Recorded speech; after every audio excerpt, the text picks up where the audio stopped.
Abra sua Bíblia em Atos, capítulo 3, versículo 1.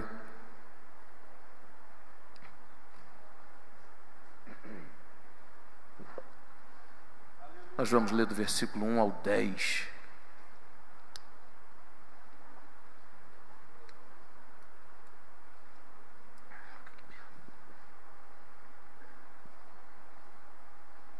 Bendito seja o nome do Senhor. Deus está presente na casa, amém? Graças a Deus. Todos acharam o texto? Vamos ler então. Diz assim a palavra do Senhor: E Pedro e João subiam juntos ao templo à hora da oração, a nona. E era trazido um homem que desde o ventre de sua mãe era coxo, o qual todos os dias punham à porta do templo, chamada Formosa, para pedir esmola aos que estavam, ou aos que entravam. Versículo 3: O qual, vendo Pedro e João que iam entrando no templo, pediu que lhe dessem uma esmola.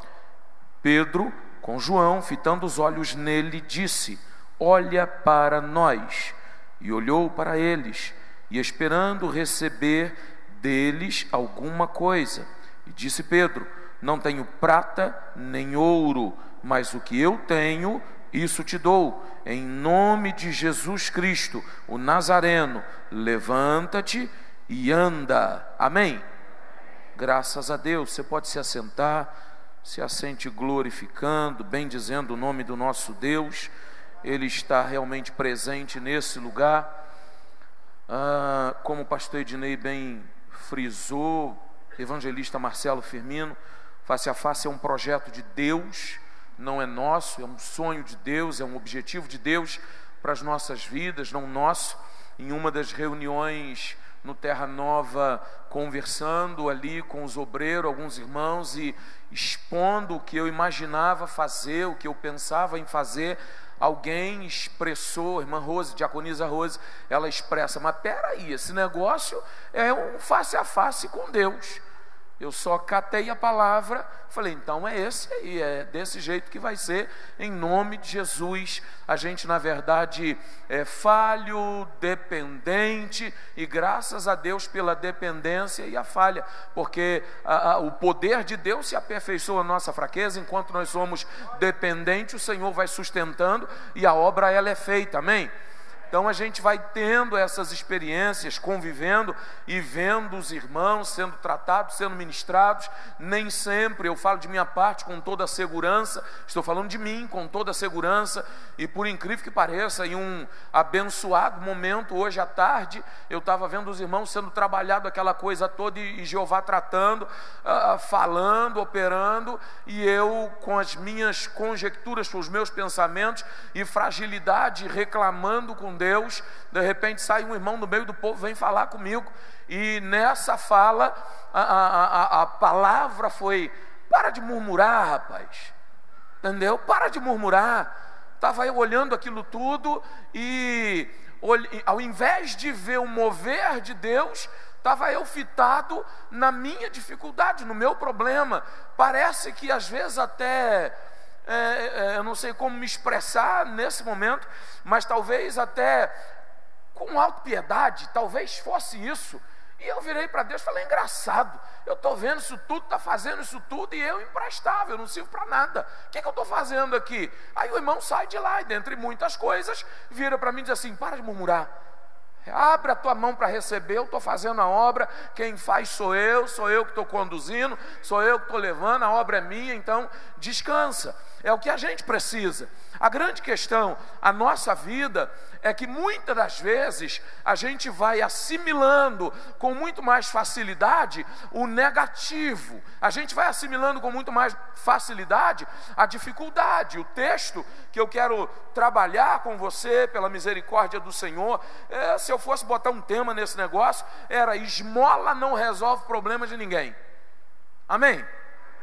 Então repita comigo: esmola não resolve problema de ninguém. Bata no ombro da pessoa que está do seu lado. Peraí, vamos com calma. Primeiro você põe a mão no ombro da pessoa e diz para ela assim: esmola não vai resolver o seu problema. Amém? Graças a Deus. Então a primeira coisa é a concepção disso, que ao longo do tempo, pelas decepções da vida, pelas circunstâncias das quais a gente vai passando, a gente vai se contentando com qualquer coisa, e não é o projeto de Deus para nós. Nós somos, na verdade, filhos do rei, amém? Amém? Maravilha. Então, dentro dessa condição, eu preciso me adaptar, entender, aprender a receber o que Deus tem para mim.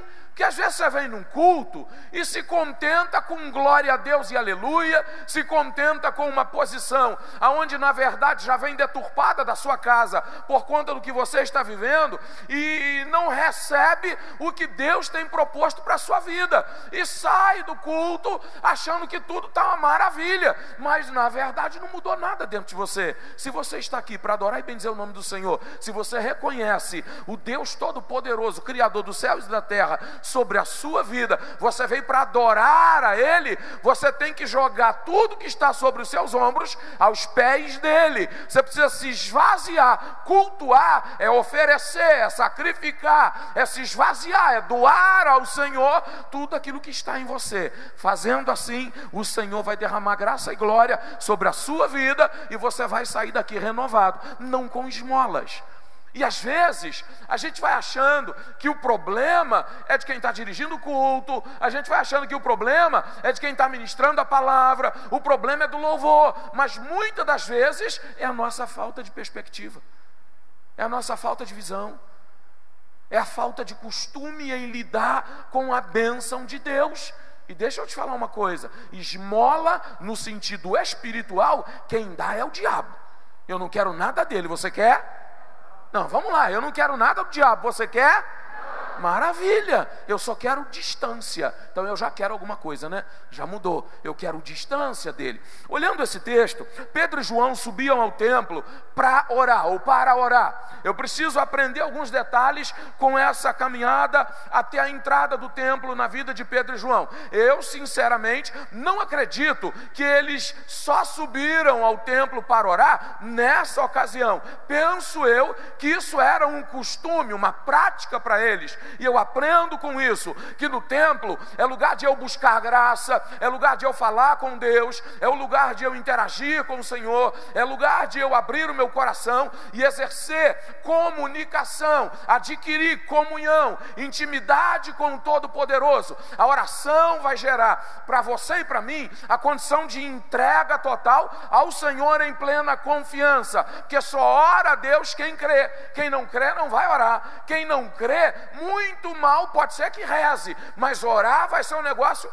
mais difícil. A oração, ela vai retratar um desejo ardente pela presença de Deus na minha, na sua, na nossa vida. A oração, ela independe do nosso posicionamento, mas é óbvio, estava eu e o pastor Enéas conversando ali no início, quanto maior a minha postura a título de submissão ao Senhor, com mais graça, com mais segurança, com mais liberdade, eu vou me encontrar para me prostrar diante de Deus. Então o primeiro aspecto, para quem não quer receber ou viver recebendo esmola, é viver uma vida de oração. Se você orar, você vai receber a plenitude do que Deus tem para a sua vida. Entendeu? Se você não orar, se você ficar disfarçando, se você ficar, na verdade, enganando a si mesmo, o que vai vir para a sua vida muitas vezes é esmola. Eu preciso contar um sonho para você, que eu tive há 2 dias atrás.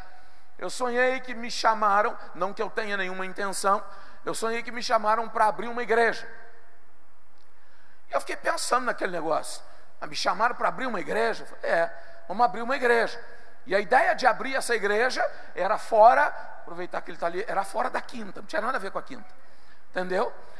E eu não sei por que razão, mas eu aceitei, fui lá ver o local, as pessoas, e tinha um número muito grande de pessoas que estavam propostas a estar nessa igreja junto comigo. E concluiu-se a obra, estou acelerando o sonho, eu parei diante dela e as pessoas viraram para mim e disseram assim: pastor, agora temos que estabelecer uma fachada para a igreja e um logo, tem que botar aí alguma coisa. Vai ser o quê? Eu falei, bom, vai ser a Assembleia de Deus. Eu falei, mas que igreja que é? Eu falei, vamos fazer o seguinte, Pega uma pomba. Vocês estão rindo de quê? Pega uma pomba, coloca aqui assim, faz uma linha saindo do bico dela, vai até lá no final, e você escreve Quinta Igreja. Eu falei, ué, que mistério, que negócio é esse? E sabe o que é mais interessante? Todo mundo concordou. Aí eu falei, bom, já que concordaram com o nome Quinta Igreja, eu vou convidar o pastor presidente da Quinta Igreja. E eu convidei o pastor Ednei. Ele aceitou para pregar na igreja. E no culto inaugural, eu disse para os irmãos, olha, eu quero apresentar para vocês o pastor Ednei. Ele vai estar pregando essa noite. E ele também vai ser o presidente da igreja. Ele é quem vai conduzir a igreja. Ele é quem vai levar a igreja. Deixa eu te explicar a realidade disso. Tudo que você possa receber que foge à realidade de onde Deus te plantou é esmola gerada por Satanás. Eu preciso neutralizar na minha mente a ideia do inimigo em plantar no seu coração aquilo que não provém de Deus, aquilo que não é a direção de Deus para a nossa vida. É preciso neutralizar a ideia do diabo no que diz respeito a dividir, a repartir, a facção, a contenda, e muitas das vezes a gente vai assimilando essas situações ao nosso coração e não compreendemos a realidade do que Deus quer para nós. Deixa eu te falar uma coisa, tudo que vem de Deus é o que você precisa para a sua vida. E olhando esse padrão, eu preciso entender essa realidade. Eu fui plantado nesse lugar. Eu não vim porque eu quis simplesmente. Eu vim porque Deus determinou que eu estivesse aqui. E é a mesma coisa com você. Já vai a deixa. Se você está aqui visitando, não pertence à igreja, pega essa palavra para você, fique com a gente, aceite ser plantado nesse lugar e você vai ser ministrado, abençoado através da palavra de Deus. Satanás não vai mais gerar esmola para a sua vida. Amém? Eita, coisa boa. Esse amém foi bom para mim, mas foi bom. Mas vamos nós. Era trazido nessa ocasião um varão, um homem, que era coxo, desde o ventre da mãe, desde nascença.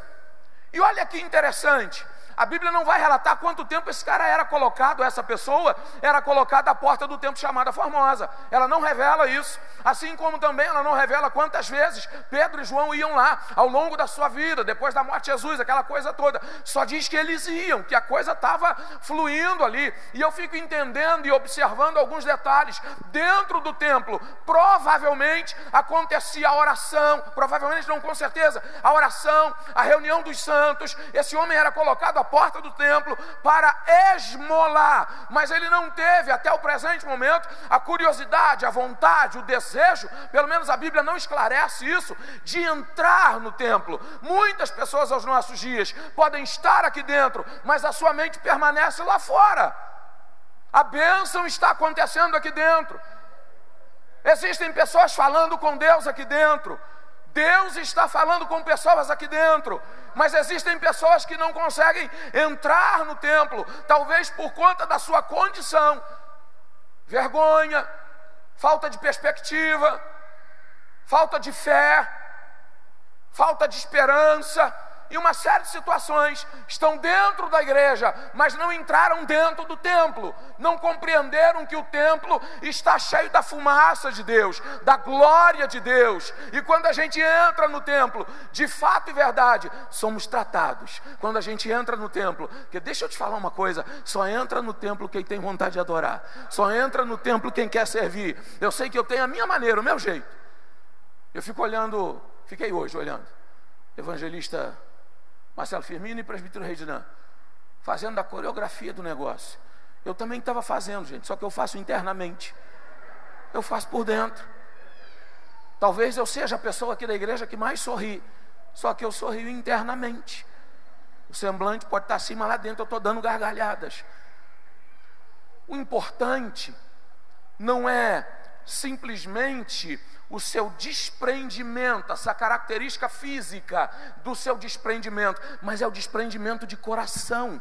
é estar aqui por inteiro e buscar reconhecer a grandeza e o projeto de Deus para a sua vida. É reconhecer e entender que a cada encontro marcado com Deus, a cada momento que você tem a oportunidade de estar com Deus face a face, é uma oportunidade única para a sua vida, onde Deus vai tratar com você de uma maneira sobrenatural. Eu fico olhando algumas expressões e eu pensava assim, não, estar face a face, não dá para imitar isso tudo, mas face a face, a gente entende que é isso aqui, né? Eu estou face a face, cara a cara. Se você olhar algumas expressões das que Deus usa com Moisés, ele diz, com o meu servo eu falo boca a boca. Sabe o que é isso? Não é face a face assim, mas é face a face de uma maneira diferente. Deus falava com Moisés boca a boca, face a face. No contexto de Deus, é o rosto, vamos expressar assim, o rosto de Deus atrelado, colado ao rosto de Moisés. E quando Moisés abria a boca, não era Moisés que falava, era Deus que falava através dele. Deus quer ter essa intimidade com você. Deus quer falar assim com você.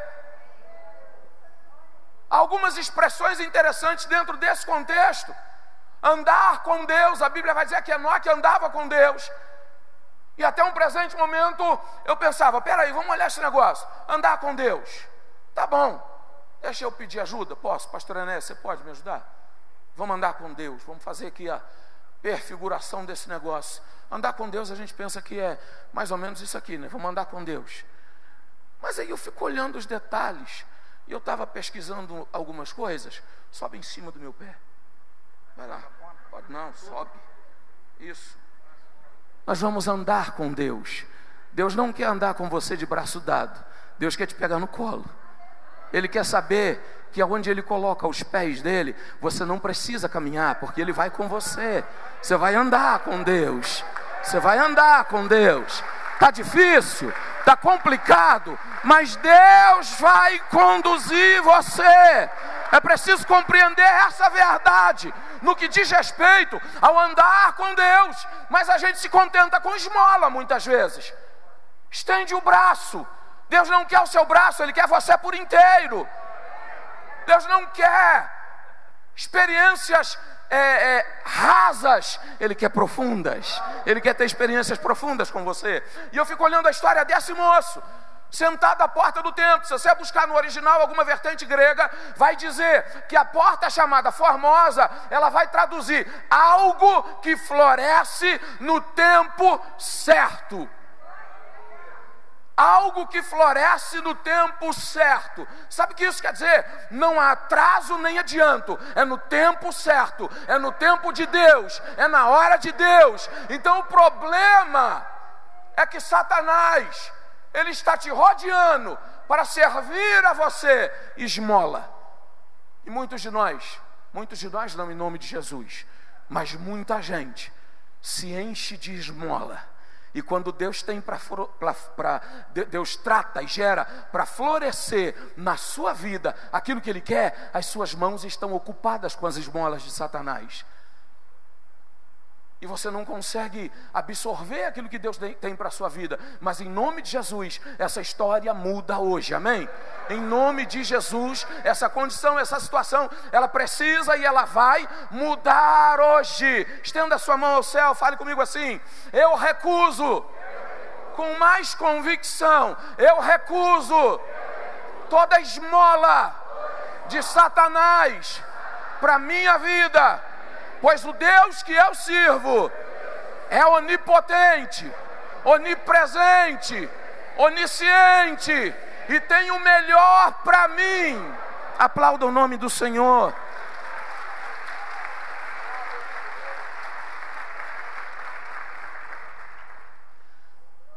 O homem era colocado à porta do templo na hora da oração para pedir esmola.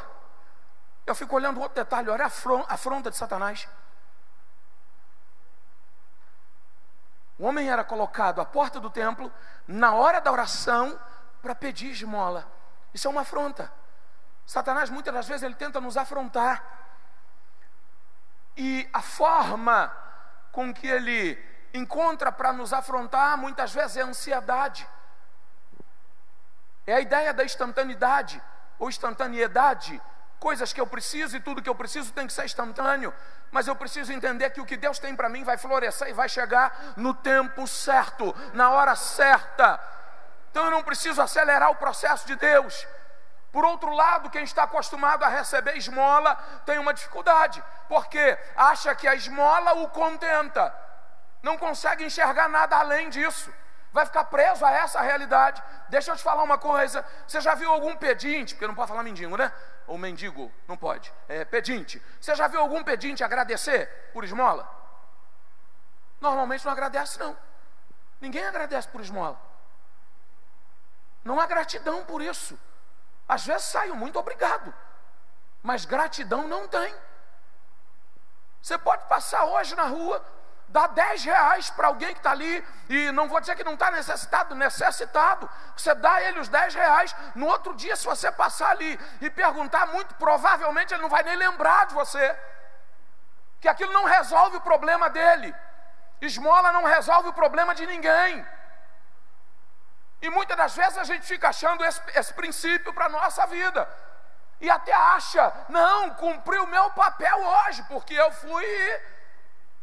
Você tem algo maior do que esmola para oferecer. Você tem Jesus. Amém? Então eu preciso entender essa realidade. Só que quem está acostumado a pedir, perde a perspectiva, a esperança, a alegria, perde a visão. E se você olhar esse moço, ele observa Pedro e João vindo, ele olha para eles, mas não há perspectiva. Então a ideia é a seguinte: a mão já está estendida, pronta, mas não é através da fé, não é por confiança em Deus, não é esperando algo que vai solucionar um problema, é o paliativo. E esse paliativo vai aprisionar essa pessoa, ou aprisionar você a um círculo vicioso, aonde você não aprende a viver da fé, aonde você não consegue confiar na palavra, ser fiel à palavra, porque a esmola é o suficiente. E ao olhar Pedro e João, a Bíblia vai dizer que ele estende a mão e pede para eles esmola. Aí Pedro vira para ele e diz assim: olha para nós, olha para nós. Sabe o que isso quer dizer? Só de olhar dava para identificar. Era mais ou menos Pedro virando para ele dizendo assim: rapaz, você está pedindo esmola, você está pedindo dinheiro, olha para nós, vê se eu tenho, deixa eu chegar para cá, vê se eu me visto, vê se eu tenho a aparência de quem tem dinheiro, vê se eu tenho a aparência de quem pode solucionar esse seu problema aí. Mas a questão é que quem estava pedindo não tinha mais visão, ele não sabia. Agora eu preciso falar com você a respeito de outra coisa. Qual é a sua aparência? O que você aparenta? Porque você pode até não ter aparência de quem tem dinheiro, mas precisa ter aparência de quem é cheio da glória de Deus. Eu preciso, na minha aparência, demonstrar a graça, a unção, o poder, a autoridade do Senhor sobre a minha vida. Muitas das coisas que falamos no face a face, a respeito de libertação, a respeito da necessidade de termos uma postura clara e reta diante de Deus, de reconhecermos o projeto de Deus para a nossa vida. A primeira ministração, sonhos e projetos, não são sonhos e projetos físicos e financeiros, sonhos e projetos de vida. E o problema não é ter sido projetado. Quem aqui sabe que foi projetado para nascer? Seu pai e sua mãe projetaram você? Quem sabe que foi? Levanta a mão para eu saber. Quase ninguém. Vamos fazer o contrário então. Quem não sabe se foi projetado para nascer? Eita! O problema não é ter sido ou não projetado.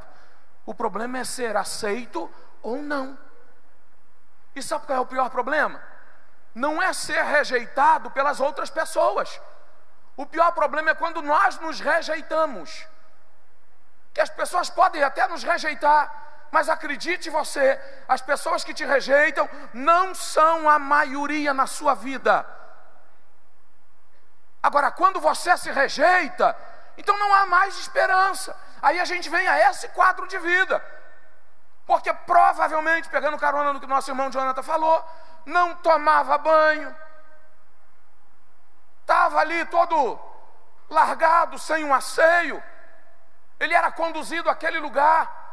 E talvez o pior problema dele não fosse a falta de banho ou um banho mal tomado. Talvez o pior problema dele era a ideia que todas as pessoas tinham dele. E deixa eu te falar uma coisa, na porta do templo chamada Formosa, na hora da oração, as pessoas passavam por ele.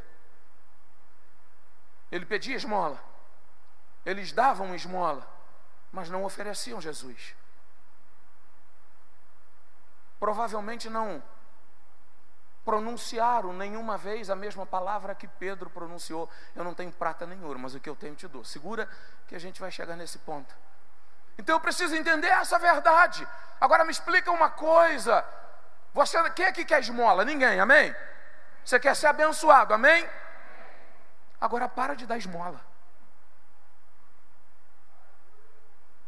Não dê esmola. Leve Jesus, conduza Jesus. Cumpra Marcos, se não me falta a memória, 16:15.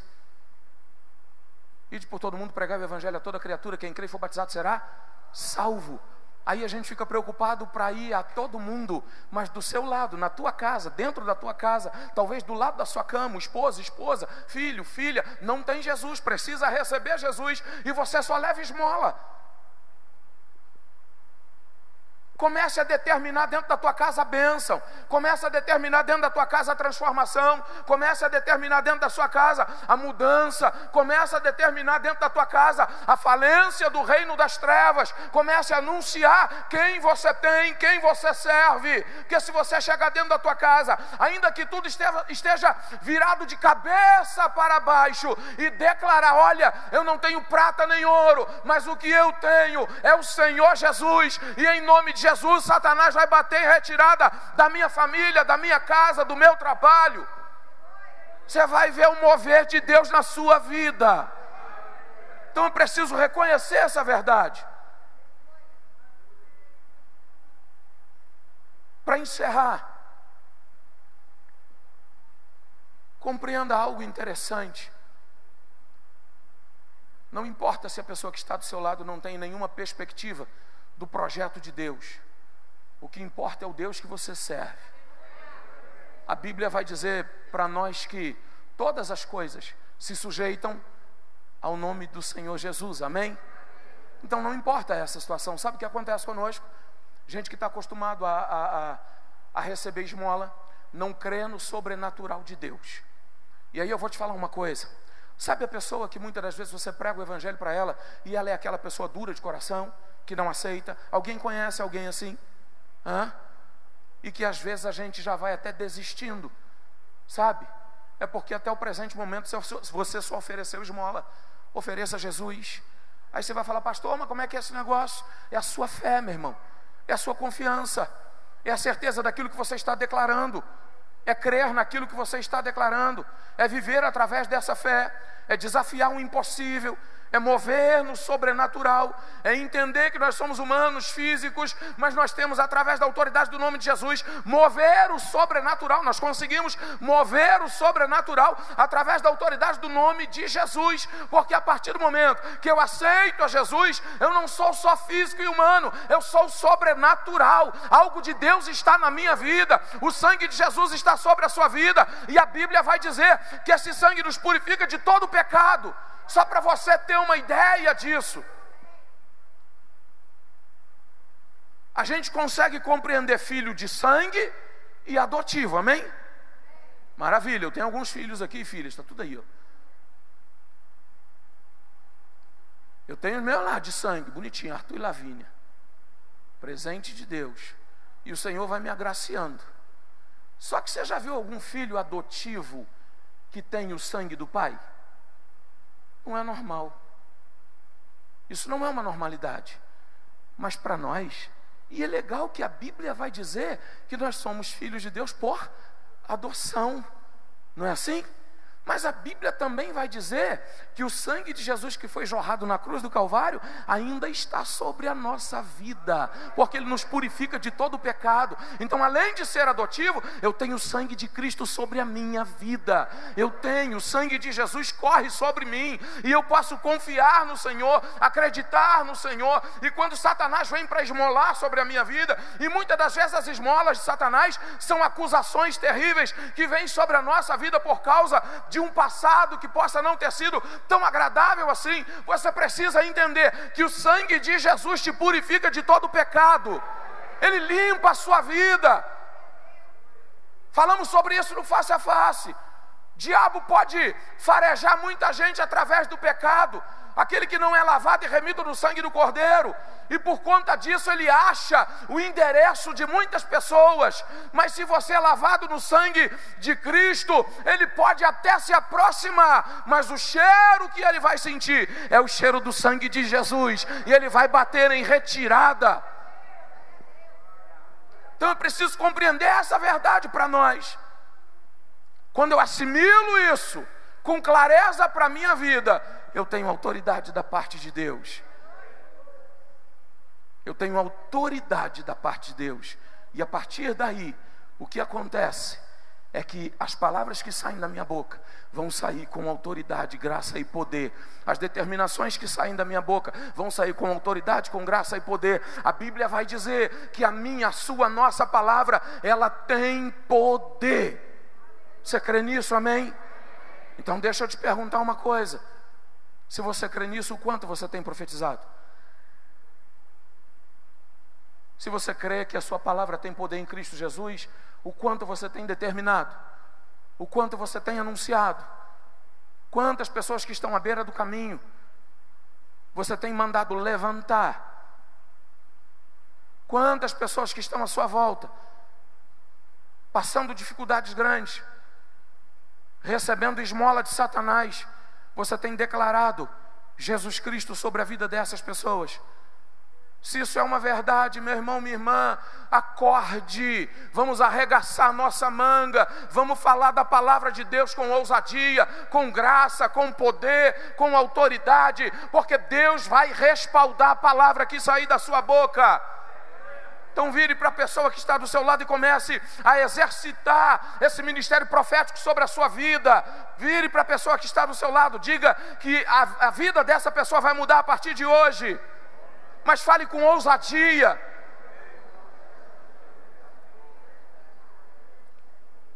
Eu preciso parar e já vou, mas eu queria que você entendesse uma coisa. Em muitos momentos da nossa vida, quando nós temos a oportunidade de declarar algo da parte de Deus, a gente vai falando timidamente. A autoridade, ela não é medida através do tom da voz, não é o grito, não é a expressão facial, mas a autoridade, ela é medida em relação àquilo que você conhece e acredita. Sabia disso? Se você chegar a uma loja para comprar uma roupa, você pode ter o dinheiro que você tiver no bolso, mas se você não tiver uma postura, você não vai ser respeitado. Sabia disso? A gente vai olhar um policial e a ideia inicial que se tem é que o que gera autoridade para o policial é a arma que ele usa. E nunca foi assim. Ele usa a arma porque tem autoridade para isso. A autoridade, ela vai ser medida através do conhecimento adquirido, da informação adquirida e de algo acima desse policial, que vai gerar para ele autonomia para andar com aquela arma. É um porte de arma, é a instrução para usar.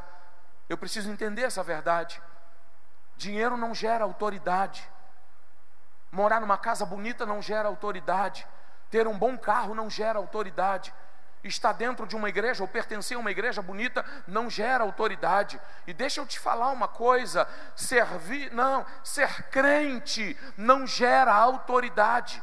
O que vai gerar autoridade para a sua vida é a sua intimidade com Deus, é a sua submissão à palavra, é a sua obediência à palavra, é a sua fé em Deus, é a certeza que você precisa ter, que Deus vai respaldar aquilo que você determinar em o nome do Senhor Jesus. A Bíblia vai dizer que em Cristo Jesus nós somos mais do que vencedores. Sabe o que isso quer dizer? As pessoas vão traduzir essa palavra, mais do que vencedores em condição financeira, mais do que vencedores em conquistar coisas materiais das quais são importantes para si, mas ser mais do que vencedor em Cristo Jesus é vencer o inferno, é permitir que se cumpra na sua vida. Parece que Mateus 16, quando Jesus diz que as portas do inferno não prevalecerão sobre a minha igreja. Então, ser mais do que vencedor não diz respeito às conquistas físicas e humanas das quais você quer. Ser mais do que vencedor diz respeito à batalha espiritual que todos nós enfrentamos em Cristo Jesus. E já temos a garantia que o diabo, se levantar contra a nossa vida, ele vai cair por terra na autoridade do nome de Jesus. Então, autoridade é postura, é fé, é determinação, é acreditar. Se você virar para a pessoa que está do seu lado, tão simplesmente bater a mão no ombro dele e dizer: seja abençoado. Isso não é autoridade. Você não se esforçou. Você não entrou no mundo espiritual. Você não rompeu as barreiras e limites estabelecidos por Satanás. Você precisa fazer isso com fé. E para que essa autoridade seja uma realidade, sabe a primeira coisa? Amor. Você precisa amar a pessoa que está do seu lado. Você precisa amar em Cristo Jesus e desejar toda sorte de bênção da parte de Deus para a vida dessa pessoa. Você precisa expressar algo que está fervendo dentro de você, e esse algo tem que ser o poder de Deus na sua vida. É preciso falar com verdade. É preciso falar com disposição e vontade para junto dessa pessoa você enfrentar as batalhas que ela enfrente, ou que ela enfrenta, ainda que você não conviva com ela. Mas é preciso que, para que a autoridade seja expressada através, ou expressa através da sua fala, é preciso que o mundo espiritual compreenda que você vai lutar por aquela pessoa, que o que você está dizendo entrou no mundo espiritual e deu uma ordem a todo principado e potestade e dominação das trevas sobre a vida daquela pessoa, que ela perdeu, que a dominação das trevas perdeu. Então não basta só dizer, é preciso exercer a autoridade. Você tem fé para isso, amém? Então vire para a pessoa que está do seu lado. Vai lá, estenda a mão no ombro dessa pessoa. Deixa eu te explicar mais uma coisa, aguarda aí um pouquinho. Esse não é um momento para sorrir, entendeu? Esse não é um momento para ser carinhoso. Esse não é um momento para ser amigo, simplesmente. Esse não é um momento para tão simplesmente fazer o que se está pedindo. Esse não é um momento para você olhar para essa pessoa com um olhar de ternura e doçura. Esse é um momento de guerra. Porque entenda uma coisa, aquilo que é determinado do púlpito, da direção, do altar da igreja sobre a sua vida, tem uma resistência. O diabo está tentando impedir que a palavra que você vai determinar sobre a vida dessa pessoa se realize. Então é hora de cerrar os punhos, de fixar os olhos nos olhos dessa pessoa e declarar com autoridade do nome do Senhor Jesus a bênção sobre a vida dessa pessoa. Você acha que Pedro e João, quando chegou para aquele homem paralítico que estava lá, virou para ele e disse assim: olha, querido, amor, como é que é? Amado, eu não tenho prata nem ouro, mas o que eu tenho? Não, você tem que romper o sobrenatural, irmão. E muitas das vezes, num momento como esse, Satanás tenta minimizar até a nossa fé, até a fé de quem vai pronunciar algo, de quem vai deliberar a bênção. Nós vivemos isso ali. As pessoas nem sempre compreendem a ideia da intercessão. A intercessão é a linha de frente. Se fôssemos falar de um exército, a intercessão é a cavalaria ou a infantaria, não sei como é que funciona. artilharia, que de longe bombardeia o campo inimigo, mas que tem o poder e a autoridade, ainda mais nos dias de hoje, de interceptar os mísseis que vêm de lá para cá. Entendeu? Essa é a ideia da intercessão, é neutralizar que a maldição, que a desgraça, que a derrota, que o empecilho chegue antes de qualquer coisa. Então, quando eu intercedo, quando eu declaro, quando eu anuncio, eu estou neutralizando as armas de Satanás, eu estou neutralizando os dardos inflamados de Satanás contra a vida dessa pessoa a quem eu estou determinando e declarando a bênção.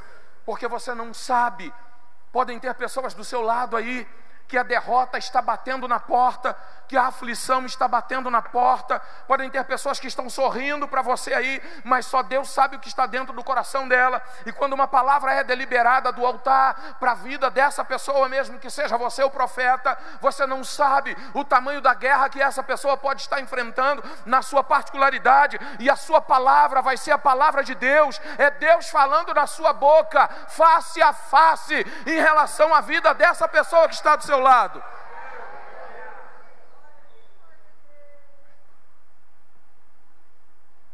Eu preciso parar. Já vou passar para o pastor orar. Mas eu só preciso que você entenda. Em um dos momentos face a face, uma pessoa estava passando mal. Fora dado remédios para ela, sem solução. E ela começou a perder pedaços da palestra. E eu creio e entendo que era algo que Deus queria tratar com a vida dessa pessoa. E ela dentro do banheiro. E alguém vem me procurar. Diz assim: pastor, essa pessoa assim está passando mal, está com dificuldade, está com problema, a gente não consegue resolver, já deu remédio, não segura. Ela está vomitando, a coisa não está fluindo, não está segurando. O que a gente faz? Ele faz uma coisa. A pastora Miriam estava comigo. Você vai lá no banheiro, repreende o demônio que está impedindo essa pessoa de receber a palavra de Deus. Parece-me que a pastora Miriam ainda disse assim: olha, se o pastor determinou, foi mais ou menos isso, você vai lá e faz que Deus vai fazer a obra. A pessoa saiu dali, entrou no banheiro, orou, daí uns minutinhos estava a pessoa, a outra, a que recebeu a oração, sentada, glorificando, recebendo aquilo que Deus havia determinado para a vida dela. Então não estou falando de hoje, eu estou falando de você ser um profeta. Aonde você estiver, homem e mulher de Deus, que está cheio da graça de Deus, que tem autoridade e condição de determinar a bênção, a pessoa que está do seu lado, profetize, não pronuncie. Há uma diferença nisso. Profetize. Precisamos aprender a profetizar e a declarar e a romper o sobrenatural, porque nós temos em Cristo Jesus autoridade para isso, amém? Que a mão do Senhor seja sobre a sua vida. Coloque a mão no ombro da pessoa que está do seu lado. Diga para ela assim: que a mão do Senhor seja sobre a sua vida.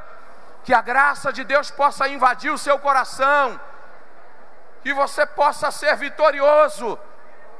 Fala comigo assim: eu declaro agora, em nome de Jesus, todo o levante de Satanás destruído na sua vida. Eu repreendo os dardos inflamados do maligno e declaro saúde sobre a sua vida, graça e autoridade de Deus, em nome de Jesus. Aplauda o nome do Senhor.